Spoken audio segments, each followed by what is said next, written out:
Hello, everyone. I'm here today with Jeff Thompson. Jeff is with the Americans for Prosperity, or with Americans for Prosperity. How are you today, Jeff?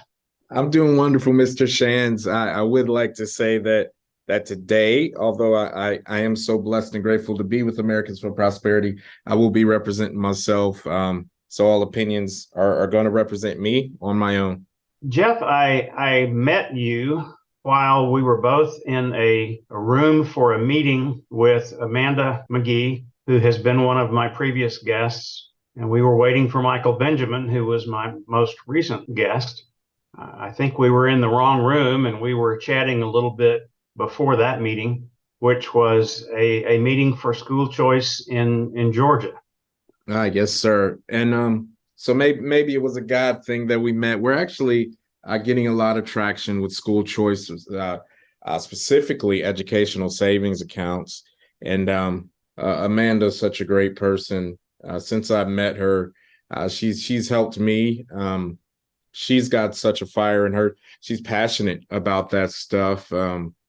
Helped me to meet people, give me different perspective. It's just a blessing to her, and it's just a blessing to know her and Mr. Benjamin as well. I've gotten to sit in a class with him. Both of them are very passionate about school choice and putting the choice back into the parents' hands. Well, tell us a little bit about. I know you said you're representing yourself Mhm. and your opinions are your own, but just give us a little bit of background about Americans for Prosperity, if you like. Yeah, we are a fiscally conservative organization that looks to stop government overreach. We believe in the principles of human progress and believe in things like openness and a bottom up paradigm. I absolutely love it. I love working here because I feel like the good guys. We literally get to go out and fight for how to make people's lives better every day. I fight for ways to keep more money in people's pocket, keep people happy and free. I feel like every day I get up and it is my job to protect our life, liberty, and pursuit of happiness. I get to protect the Constitution, and I'm the type of guy, I feel we all have our own brand of intelligence, and God blessed me to see patterns. I'm naturally inquisitive. I'm naturally observant, and it's not, it might not even be intelligence. I just observe a lot. So I see things in this world, and I can often pick up when people are being manipulated or taken advantage of. And sometimes we would just slow down enough, we could see those things. But I never felt that I had a way to do anything about it. Of course, prayer is always the answer for me, the first line of defense.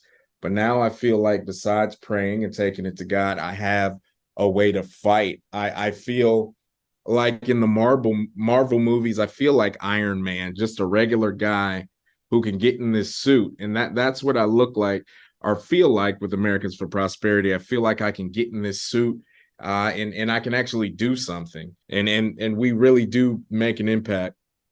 I love that analogy. That's great. Thank you for sharing that. Have you always been conservative? Well, so I've been politically active about 2 years. I've worked in politics for about 6 months, but I've done various canvassing and been involved with a group. A lovely woman called Suzanne Guy. She has a group called Live Group. I came into this world through her and a gentleman named Ed Setzler.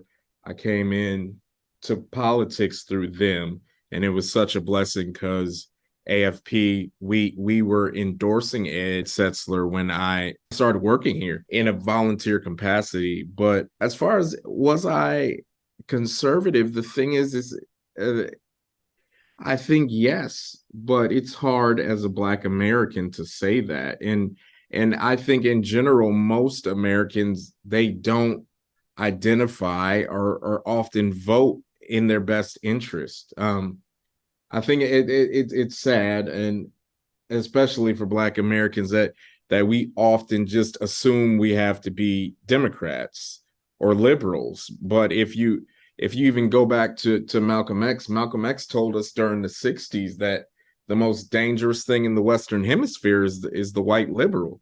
And now I do understand not everything Malcolm X said was perfect, but I think he really hit the nail on the head when it came to talking about Democrats and liberals and the way they just prey on the Black community. So I believe I was caught up in that. I felt like I really had no other option.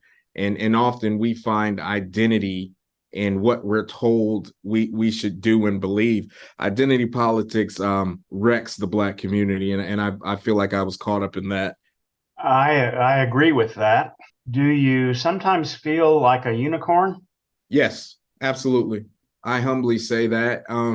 I wish I didn't. My story is a redemption story, so I get to give God the grace.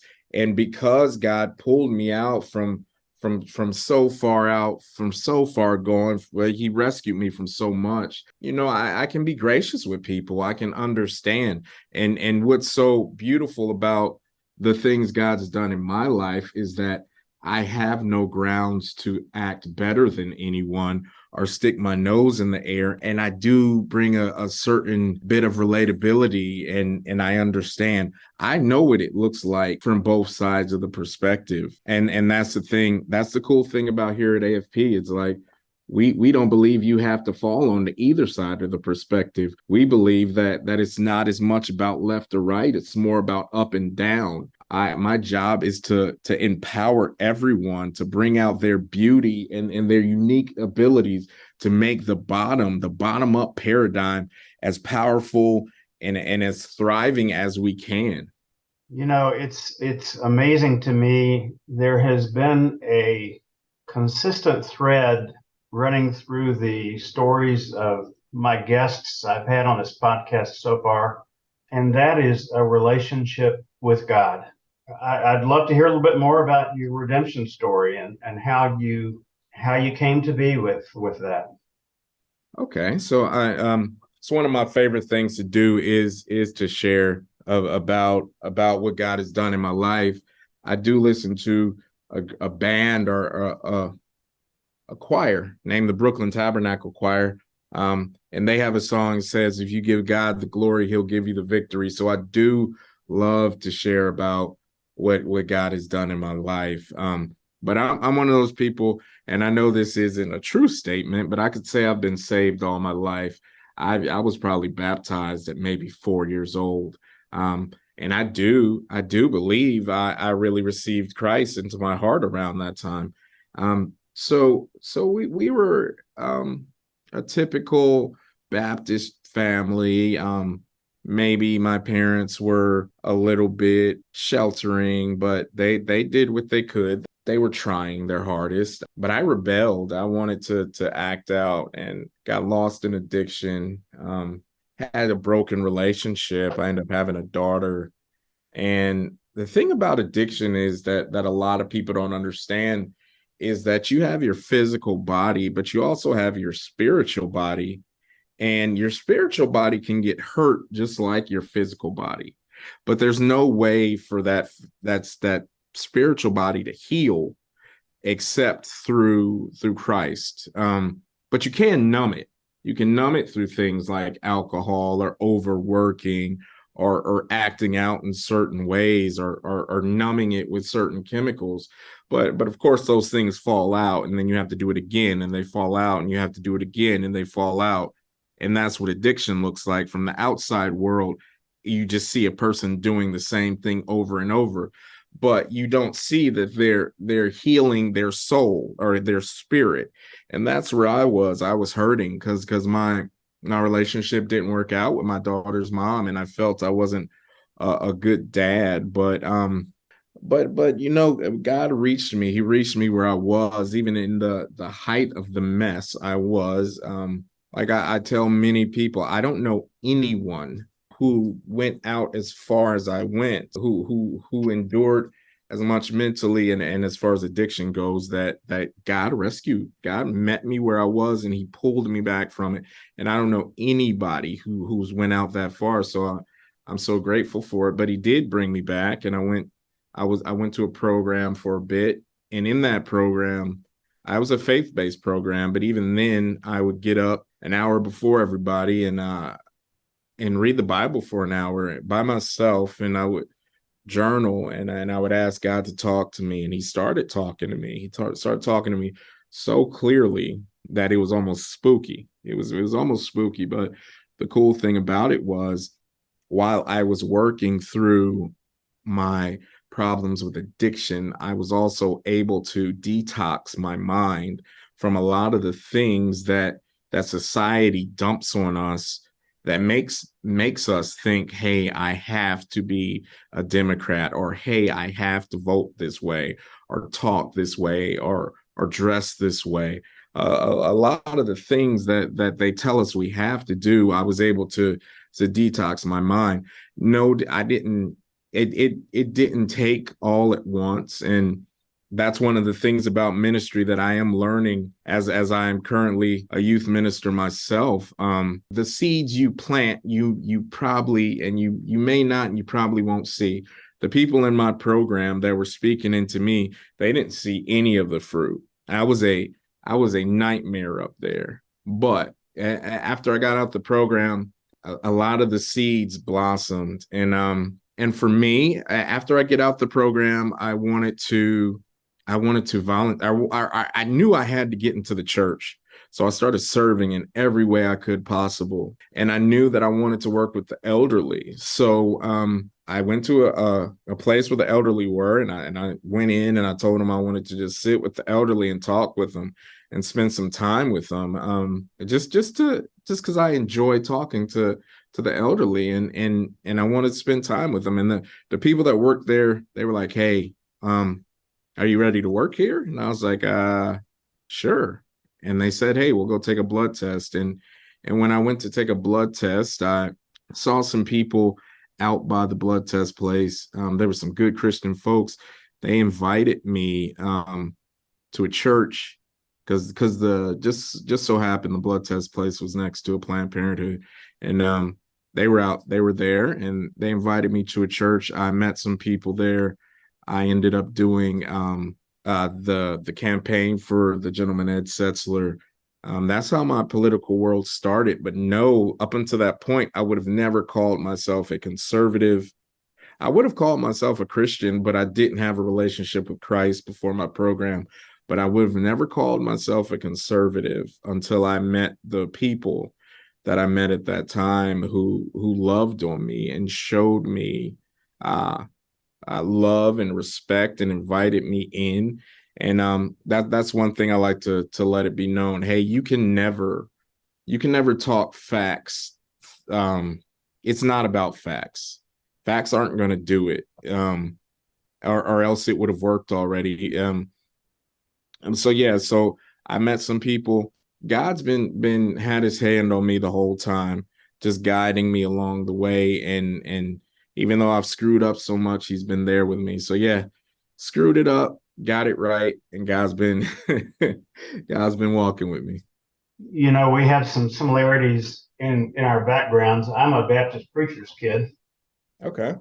I went my own way as well, and I call myself the prodigal son because I had to experience my time on my knees in the swine pit. If you're familiar with the story of the prodigal son. Oh yeah.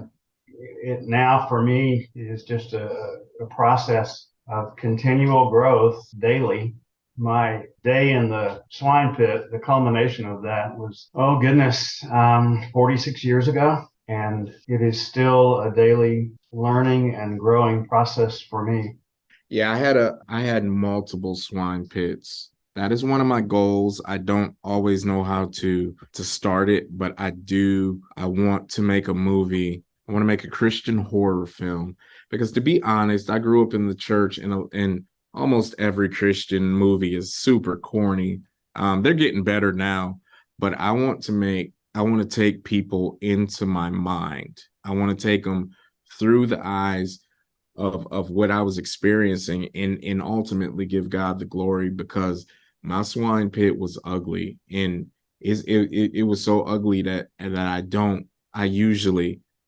share it because people are like, whoa, and it can and it can just detract from the testimony because people are left with their jaws dropped, and then like it'll be like, well, that wasn't even the worst of it, and it goes on and on.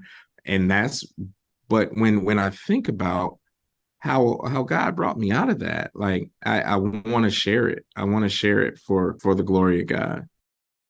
I want to go back to the unicorn analogy that I used earlier. Mm-hmm. One of my motivations for starting this podcast and for starting my company, which is named Conservatives versus Racism Incorporated, it was dual purposed. One was to try to make the point that conservatism does not automatically equate to racism. But as I've gone down the path, the other aspect of it is to give other people the message that they're not alone. I've talked to quite a few Black conservatives who think they are alone. Mm-hmm. And the more of these podcasts I can make and stories I can share, I hope that there are some fruits to be born from that. It can feel lonely. For me, a unicorn is the eyes to see, the humility to not snap, because there are people out there that see, that comprehend, but they get angry. You can't be a unicorn if you're angry. So yeah, that's mine. But unicorns, they hide, or to me, a unicorn is going to come out. So you got to be bold, you got to come out, you got to be kind, and you got to understand it's rare, because yeah, a lot of people will come out, but they're bashing people. And once you talk down on people, it triggers the flight or flight mode, and now they can't receive new information. So it's rare. I know very few people that do it right. And the tough part is that as Black Americans, we don't, for the most part, know our culture or where we come from. A lot of people will say, hey, a lot of people that are of European descent, they can say, hey, I'm Irish, or I'm British, or I'm Scandinavian. We really don't know anything but, hey, I'm Black, and assume I'm from Africa. But the whole Black thing, to me, it's really nothing more than a caste system that we shouldn't be agreeing to anyway. There's no such thing as Black or the land of Black. What is even Black? It's just something that is made up. But we do agree to it, and we go with it. But we don't have really a history. Our history was told to us, and our history is mostly manipulation. If we look at the things we celebrate, like the rappers and what is defined as Black culture, most of it is pure trash these days. It is absolute filth. And so that's what we know, and we start to identify with it. So we hold on to these things that we're told, oh, this is what being Black is. So anything stepping out against that, it's like you're scared because you want to hold on to your identity. Everybody wants to belong. Everybody wants to be loved. So it takes guts to step out there and say, hey, even though the masses are telling me this isn't right, I'm going to step out because it's the truth, and it's an icky feeling. It's an alone feeling. And that's why, if you're smart and if you know such things, you can tell somebody, hey, you better do what I tell you or you ain't Black. It's extreme manipulation, and it works. Do what I say, you ain't Black. Buy what I tell you to, you ain't Black. Have you ever noticed we all buy, the whole Black community for the most part smokes the same cigarettes? There's no way we all just have even the same taste buds for cigarettes, but hey, it's what we told we're supposed to like. It's a sickness that covers us. And yeah, so I'm grateful for this stuff. I'm grateful for the opportunity to try to reach anybody, to let them know, hey, it's okay to speak out, to be yourself. You don't have to do what they tell you to do. I had to learn to think for myself and speak for myself as well, not nearly on that level, but I was raised in a very liberal household. father, who was a fantastic pastor, fantastic Christian man, who grew up in the Franklin Roosevelt administration, and developed a heart for civil rights and the civil rights movement, and was active in Atlanta in the 50s and 60s in the civil rights movement. So I was raised and indoctrinated in the liberal mindset, and I had to learn to think for myself and step out. I've been talking to a few gentlemen. I was talking to my doctor just yesterday, and he was saying something similar. He was like, "Hey, I was a Democrat, and but it's not the same anymore. I believe it's been hijacked. I feel like maybe in past years it would be a little bit good to have a little bit of parity back and forth, some this, some that."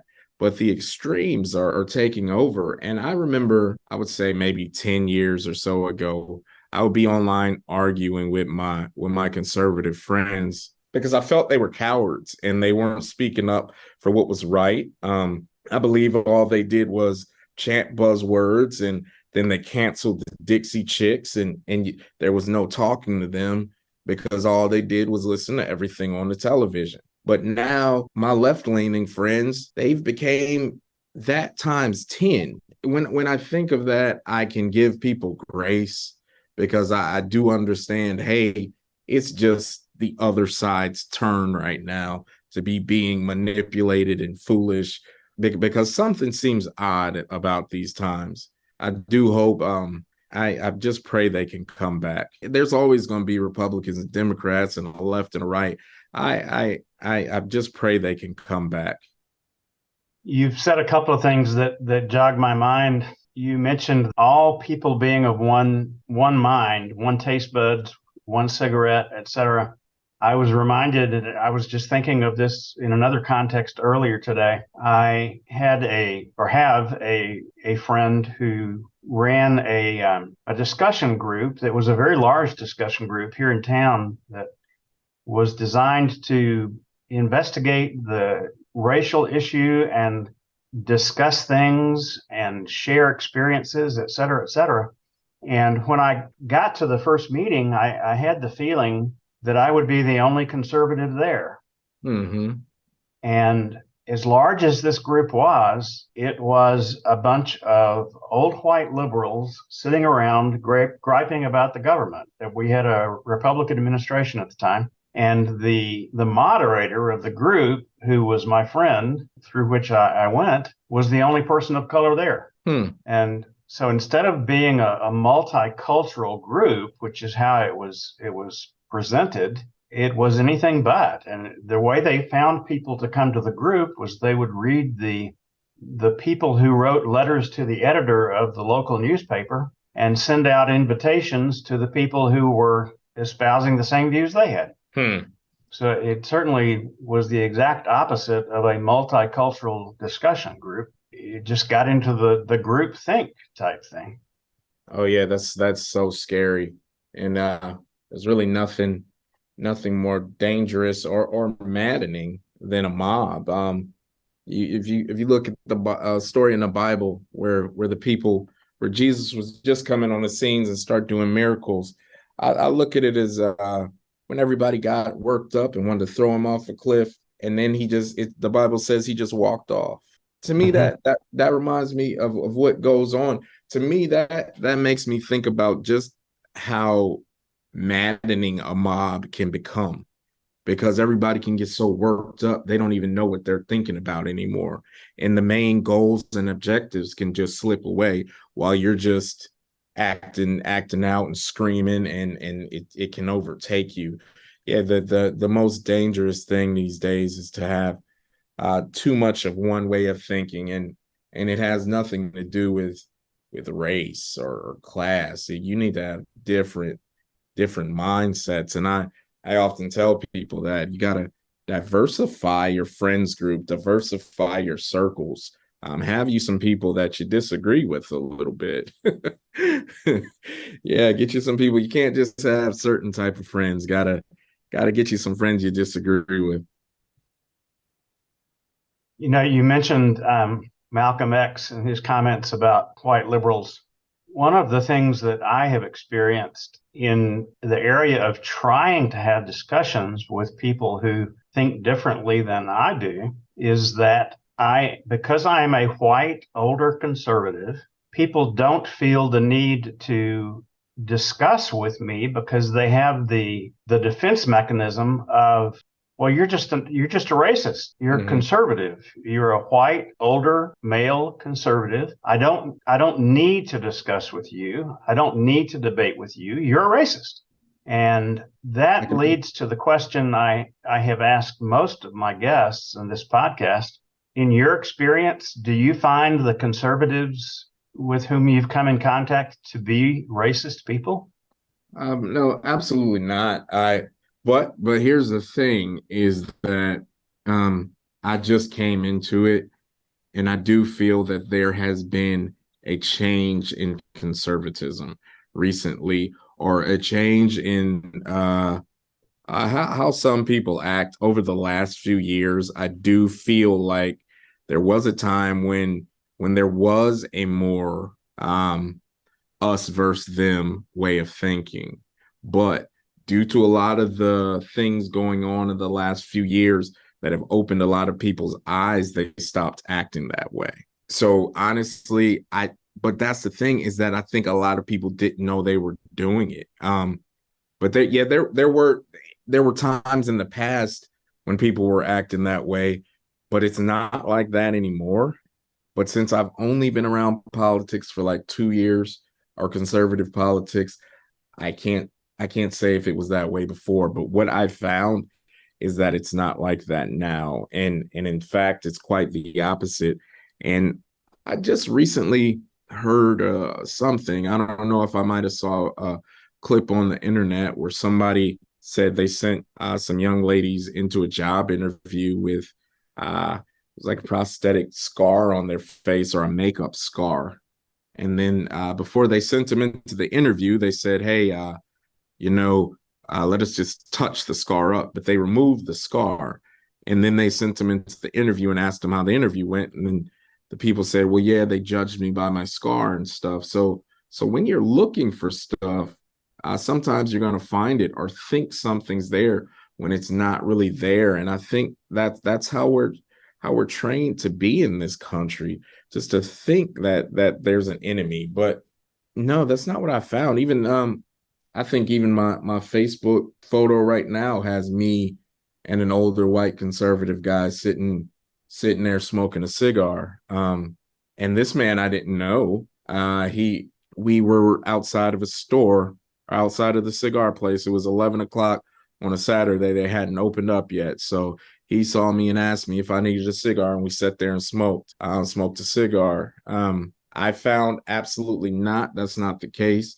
There are white people all over the place looking to do life and looking to be friends with Black people that are willing to not judge them and not attack them, and let white people be human. I can only imagine what it's like to be a white person. White people can't even be human. White people can't make a mistake. White people can't joke on somebody, can't have a bad day, can't give you a bad look. Any other person, or as far as a white conservative man, can't have a bad day, can't have an off day. You're held to an unrealistic level of expectation. And to me, I don't do it. For one, the Bible says to love your neighbor as yourself, but I also feel it's a subconscious admission of inferiority. Like if you can say something to me and I can't say it to you, that means that we're not equal. But so if we can't say we're seeking equal rights if I can do something and you can't do it.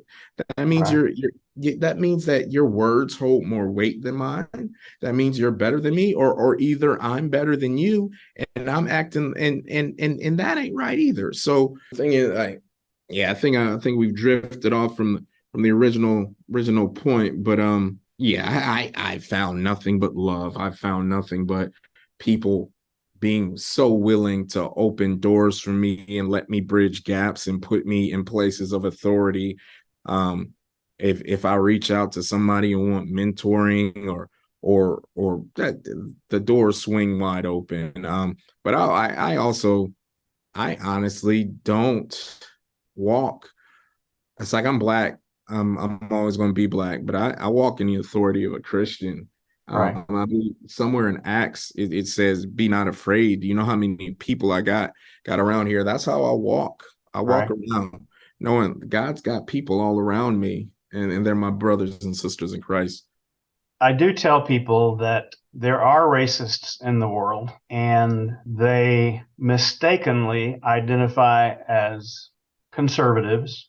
I don't believe personally, my opinion is that they don't represent conservative ideals or the conservative movement, but I'm not naive enough to not recognize that some people who are racist do mistakenly think that that's what conservatism is.